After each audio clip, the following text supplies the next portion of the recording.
Origin Chess, Rex, and this is Monster Hunter World Review, Extinction, Colonialism, by the channel Maxer. Filler episode. Oh, okay, so this is just a filler episode. I mean, yeah, 11 minutes. Kind of makes sense. Sedzen Tech and Maxer uploading the video in 24-hour window. Isn't that something? But yeah, this is latest video. Obviously, this was uploaded just, I guess, 9-10 hours ago. I don't know, something like that. Basically recently. So Monster Hunter, this is from 2018. Is this like, that Deer Hunter type of, what was that game? Somewhat similar type of game. Is this similar to that? As I say that, I feel stupid because obviously this frame tells me that obviously not.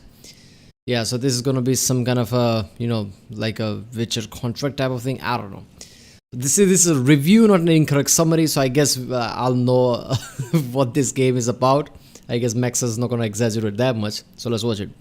Remember, if you like my reaction, no phone, like, subscribe, check out the reaction, there's a link in the description, check out the cards, check out the ink cards, and yeah, let's watch it. Monster Hunter The World is an action-style third-person beat-em-up, slice-em-up, carve-em-up, drink-em-up, kill them all, where you play as John World, or the Joker and his normal cat, as we find and research the world's most amazing and charismatic megafauna so we can peacefully relocate them to the afterlife. Do you ever regret not being born in time to hunt Siberian mammoth? Or perhaps you're the kind of man who open carries to the zoo, waiting for the day that the chimps become excited? If so, this game could be for you. Set in the hostile and exotic wasteland of Australia, we play as an inherently bloodthirsty and violent race known only as Caucasoidus anglicus, and we're here to destroy the local environment as much as humanly possible so I can wear it. Along the way, overcoming many varieties of horrifying creatures unknown to God, ranging from plausible and interesting specimen to fucking Thanos. And yes, I am reviewing Monster Hunter World and not Rise because the phrase Nintendo Switch port does not fill me with confidence. I'm sure it's a fantastic game, but this looks like an excellent Garry's Mod map. So without further ado, it's time to explain to you my favorite animal cruelty simulator with a game attached to it.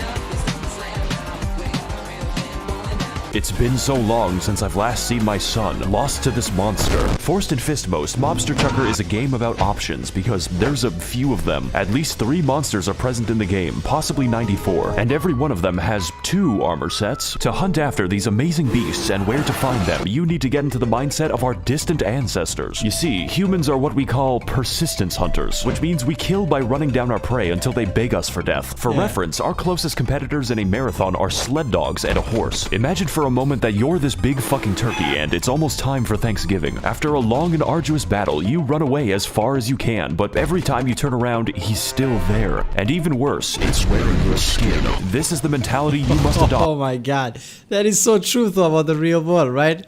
Humans, we evolved in a way that we sweat, so we have way too long endurance. We don't have to stop and just, I guess, cool down. So every animal is like, okay, I'm gonna run away. Turn around, the holy shit, he's still coming towards us and he's wearing my skin, because obviously that's what our ancestors used to do. That is just terrifying sight.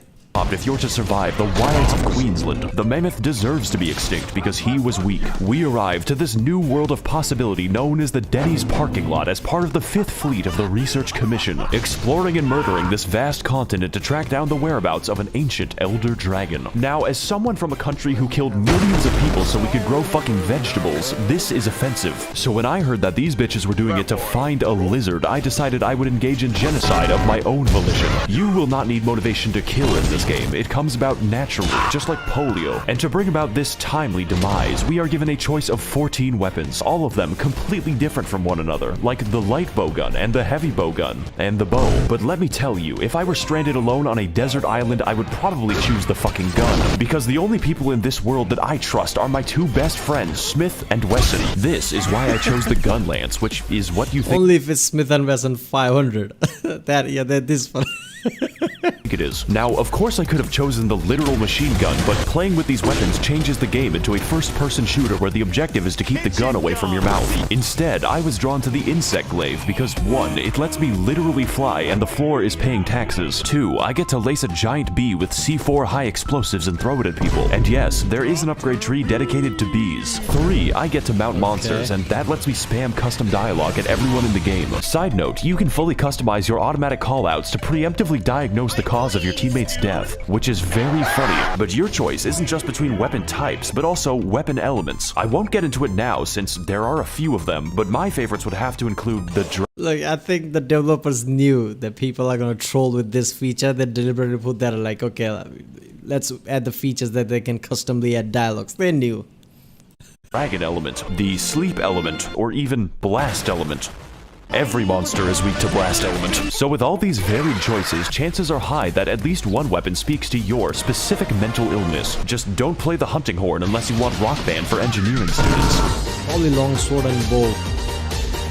Don't That's worry, my I know weapons, exactly why you're here. I too want to know what this thing's foreskin looks like on my mantelpiece. Fortunately, World has you covered. I haven't really explained this because it's in the title, but in this game you hunt monsters. This doesn't just mean killing them, although there is a lot of that. There's 2 ways to complete a hunt, Republican and Democrat. Both of them result in endless pain for the animal. Here's the difference. Killing them by slowly breaking each individual bone is a mercy. Capturing them will always give you more body parts than skinning them, which can include their skulls. The only logical conclusion is that we disassemble them like a crab factory. And those are the lucky ones because the other ones are subjected to cockfighting, and my bet always wins. The gameplay of Angry Birds can best be described as Bloodborne with no health. Oh my god, this is only from perspective. I mean, if I played this game, I wouldn't have thought like that. Okay, at least I didn't kill the monster. I wouldn't have thought like that. Like, okay, I'm being even more cruel right now, right? Creating this kind of like, it's a cockfighting type of, fighting arena thing, skinning them for their parts and shit.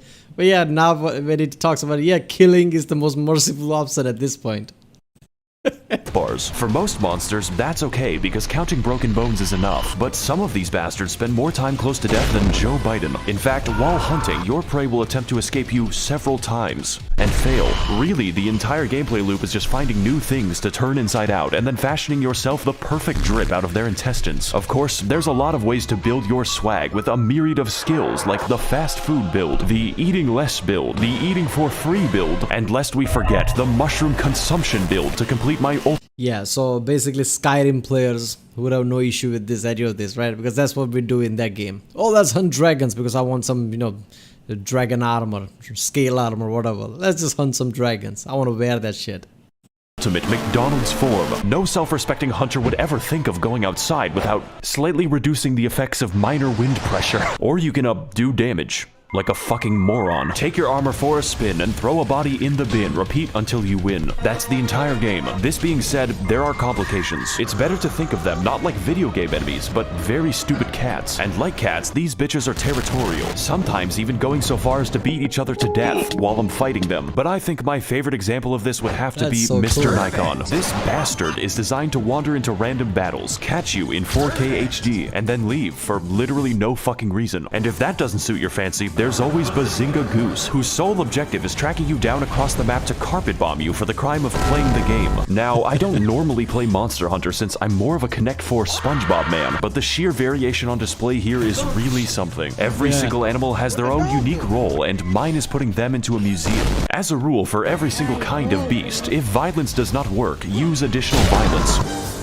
Look, if you have a nice setup, like you know what you want, like okay, monsters, so there are multiple monsters. All you need to do is add more and more detail to create an immersive world, right? Make every single monsters more, unique in their own way. Don't repeat shit. Everything is unique. That makes the whole thing more immersive. What made Witcher 3 really immersive? It's not because of the world. World was fucking bland, right? Valen and everything was way too bland. Nothing about that, excluding the DLC, nothing about that was really, oh, look at that. Only reason why that was immersive because everything was tailor-made. Everything had its own detail. There was no, miscellaneous fetch quest type of thing. So add more and more detail, tailor-made things. That will make the game immersive and people like, holy shit, this game is good. Now that we have a good understanding of our victims, it's time to take our domestic violence international, because this is a Monster Hunter world, one that makes no fucking sense, both geographically and ecologically, just like the real Australia. So upon beginning the game, we make our way across the dangerous but inoffensive lands of New South Wales, learning the basics, surviving, and expanding our newly founded gulag of Sydney. This hell will be your base of operations for most of the game, complete with every kind of amenity you can expect from savage Welshmen. It's here that we rearm, research, and reforge my weapon again because I am indecisive. There's even a pig that won't stop following me. You can pet it, but not too much, because what matters is consent. But most importantly, this is where we use racial segregation, because for some reason the only chefs in the entire camp are cats, and this is a very unsanitary cooking environment. You see, food isn't just a buff. Man, I wouldn't trust a cat to make my food. What the fuck cats know? Right? They'll make it a fish or something. Alright. the pig thing is awesome, you know. Yo, isn't that cute? Alright, get the fuck. The pig just basically headbutts you. That's just so awesome. And it's not just a cutscene, it's fucking mandatory. I mean, just look at the cardio. My body's an airplane powered by dead chickens. To put it simply, the game is unplayable with an empty stomach for two reasons. One, it looks like this. And two, I don't have to explain shit. The next areas on our list are what I collectively call the stank tank. And to get there, we need to contact the 3rd Expedition Fleet, who have spent the last 30 years smoking weed in their spaceship.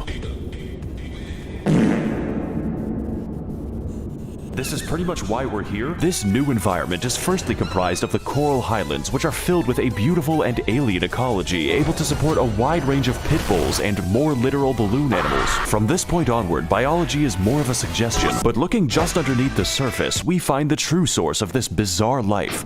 Its depth. The Rotten Vale is an area built and designed to simulate San Francisco and is sustained only by the miracle of rotting corpses and feces. You may be asking yourself some important questions right now, such as, can the smell kill me, or how the fuck? As it turns out, every monster in the new world has an inherent instinct to die here, specifically, which begs the question, why do predators even exist if they can just wait? And also, yes, the stench physically hurts you. Technically, these are all the areas you need to beat the game, by about 30%, because upon entering our next area, Monster Hunter turns up the heat and scales every monster back to being threatening again. Yes, even the Great Jagrussi. That means more weapons, more armor, and even more temptation to kill every mammal larger than my... So they just scale the enemy. Which game is it? I'm forgetting. I don't know.